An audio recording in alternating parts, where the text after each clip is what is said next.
如果一个月房租要11万日币，今天房仲拿着一个相似的物件说，每个月的房贷只要缴10万日币。大家猜猜看，日本人会选择继续租房，还是会考虑买房呢？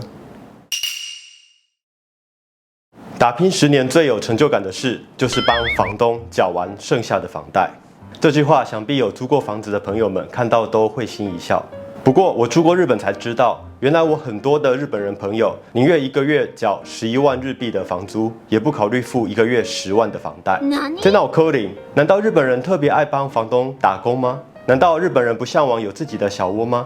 日本人想的跟台湾人想的究竟是想法不一样，还是体制不一样呢？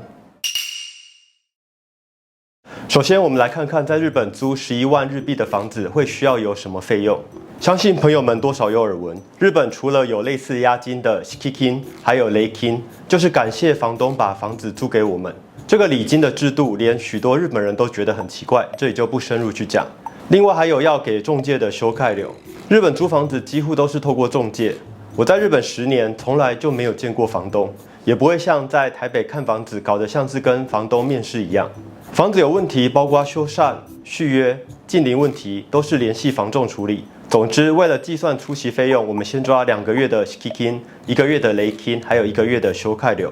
家賃就是房租，是11万日币，所以加上第1个月的房租2+1+1+1，一开始就喷掉55万。这也是我在日本搬出庆应的宿舍，刚开始工作的第1个月，户头差点归零的原因。再来还要注意的是，租大楼还有管理费，保守点估计1个月也要1万日币，而租房子的契约大概也是2年。续签契约会有更新费用的发生，大概也是1个月的房租。所以租房子的费用，如现在荧幕上显示的，押金、礼金、中介费、房租、管理费、更新费用。如果用图来表示，40年累积的租金会长这样，共计6024万日币。房子是租来的，生活也是。我租房子的时候也总觉得不踏实，好像这样的生活随时可能要还给房东一样。买房是许多人的殷切期盼，照一开头的条件，我们好不容易找到了一个每个月还款10万日币的物件，3620万的房子，自备款300万日币，各种手续费抓房价总价的7%，大概就是253万日币。所以初始费用是300万加253万，一共是553万日币。房价扣掉自备款，剩下的3320万是贷款总额，分成35年偿还，让未来的利息可以预期化，用固定利率的1.4%计算，每个月固定还款10万日币。当然还有每个月要缴纳的管理费、修缮激励金，一个月额外会有2万日币。这样把账算完以后，得到的累积买房成本对比租房成本，就会像荧幕上的图，可以看到购物成本在35年还完贷款之后，很明显的趋缓，然后在购物的第39年出现黄金交叉，租房的总成本开始高过买房，这大概是大家心中一般的想象。刚刚荧幕上那个图在台湾差不多是对了，但在日本还少算了几条大条大家猜猜看是什么呢？没错，就是固定资产税、土地和建物的税。这也是台湾人在日本投资房地产常常踩的地雷。跟台湾不成比例极低的房屋税跟地价税非常不一样的是，在日本如果没有考虑到固定资产税，结果会完全不一样。刚刚说的3620万的大厦，为了简化计算，我们就不处理课税标准额或是轻减措施，因为随着建物的折旧，其实会有所变化。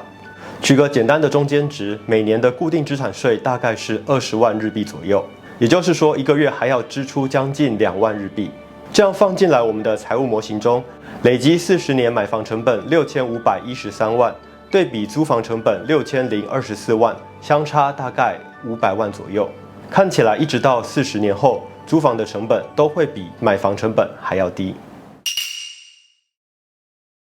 当然，除了财务上的原因，各项调查显示，主要还有7大理由让日本人更有理由选择租房。第一，租房的话就不用像买房一样需要处理复杂的邻里关系，买房后很可能必须要参加管委会，或是邻里之间的相处也需要格外小心，避免纠纷。第二，日本较大型的公司常有日本国内甚至海外的职务轮调，买房之后会延伸异动后许多复杂的处理，而租房可以更有弹性地面对这些调动。第三，买房绑一个35年的长期贷款，这是一个长期承诺，是一个很大的压力。在终身雇佣制瓦解的时代，很难预估未来的收入，甚至工作能不能够长期持续，而租房可以更灵活地调整状况。第四，家庭成员未来的变化。比方说养育2个小孩，可能家里需要3个房间，但当小孩长大离家后，可能就只需要1个房间，这样可以省下许多费用。面对家庭组成变化的弹性，租房也更有调整的空间。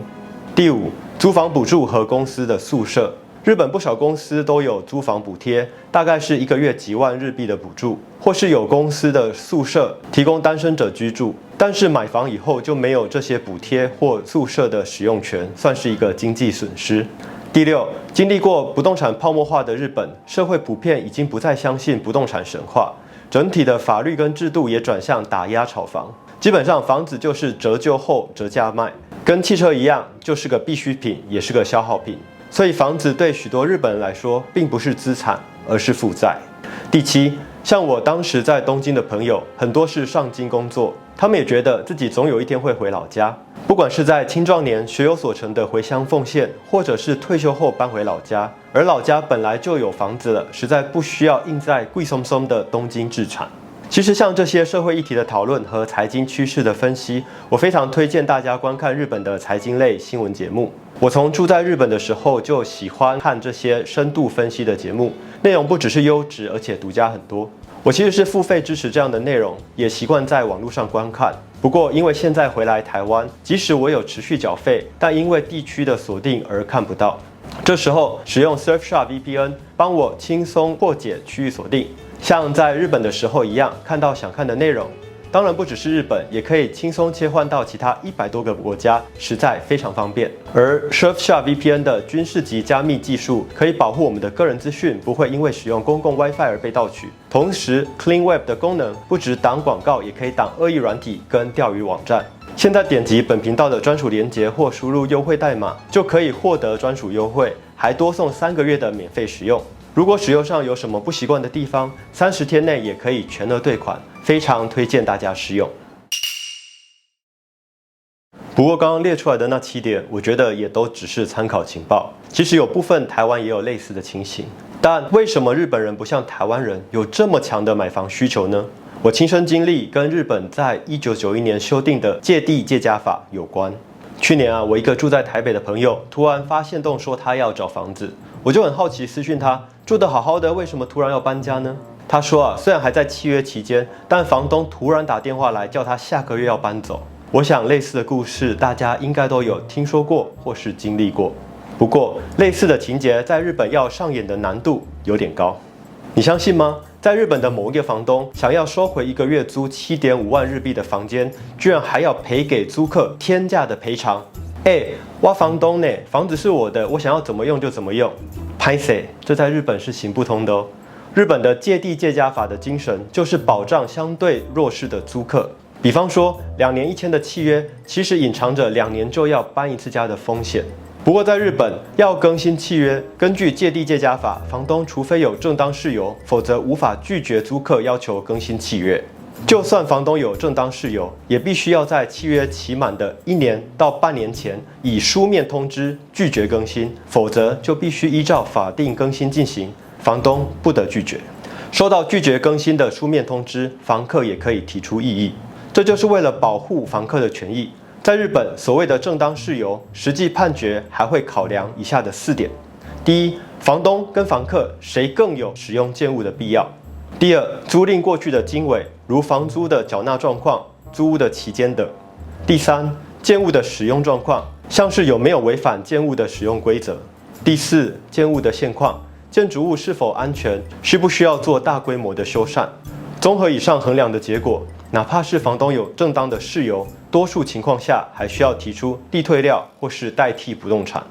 地退料是对契约不更新的正当事由的补充，可以理解为对租客退租的补偿金。代替不动产则是要求租客搬走提供的替代方案。比方说刚刚我们提的就是过去的真实判例，屋主想要收回一间有4个房间的公寓，一间房月租7.5万日币。屋主想要收回这栋公寓，卖掉一部分的土地，剩下的土地呢，跟现在住的就在隔壁的老房子一起翻新，盖成可以跟儿子夫妻一起住的2代孝亲住宅。这个愿景很美，其中的3间的租客都同意退租了，剩下1间租客不同意搬，最后闹上了法庭。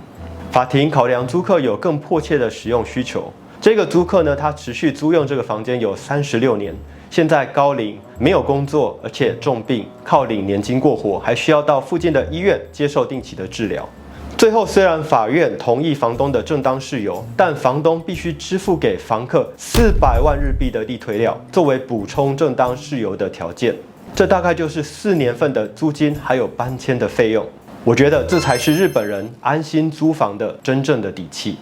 台湾人常说啊，租一辈子的房子，房子也不会是你的，这不对。不过在日本，无数的判例告诉房东，政府是保障租客，不是房东可以随便揉捏的。这也是本频道在日本包租的那一集提到的，在日本法律条件是保障租客，所以需要进一步的评估。许多朋友也留言，实际投资日本的不动产，房子收不回来还要赔偿租客，这就是这个的法律背景。